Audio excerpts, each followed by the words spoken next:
এখন দেখতে পাচ্ছেন ট্রান্সফরমার, ম্যাগনেটন, ক্যাপাসিটার, ডায়োড ও হাই ভোল্টেজ ফিউজ। মাইক্রোওভেনের সবচেয়ে 5টা ইম্পর্টেন্ট জিনিসের কানেকশানটা আমরা দেখব এখন।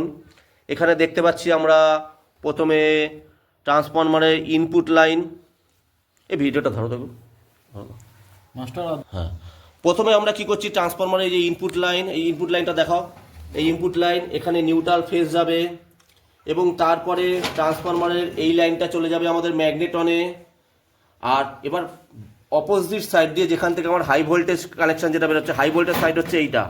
হাই ভোল্টেজ থেকে আমাদের দেখো একটা যেটা হাই ভোল্টেজ ফিউজ আছে, এইচবি ফিউজ, সেটা আমি ক্যাপাসিটারের একটা জায়গায় দিয়েছি। যে পোলে দিয়েছি তার পাশের পোলটা ফাঁকা থাকবে, এখানে আর কিছু দেব না।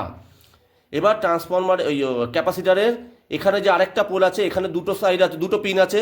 একটা পিনে আমি ডায়োড দিচ্ছি, আর একটা পিন আমি ট্রান্সফরমার থেকে এই পিনটা এখানে লাগিয়ে এখান থেকে আমরা ম্যাগনেটনে সাপ্লাই দিচ্ছি। তাহলে ম্যাগনেটনে আবার দুটো লাইন যাচ্ছে, একটা ট্রান্সফরমারের এখানে ইনপুটের লাইন থেকে যাচ্ছে, একটা আউটের থেকে একটা যাচ্ছে।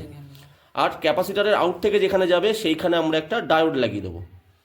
আর ফিউজটা যেটা যাচ্ছে সেখানে ফিউজের এখানে কিন্তু আর কিছু দেবো না, কারণ এটা হচ্ছে ইনপুট লাইন আর এই সাইডটা হচ্ছে আউটপুট লাইন। ঠিক আছে।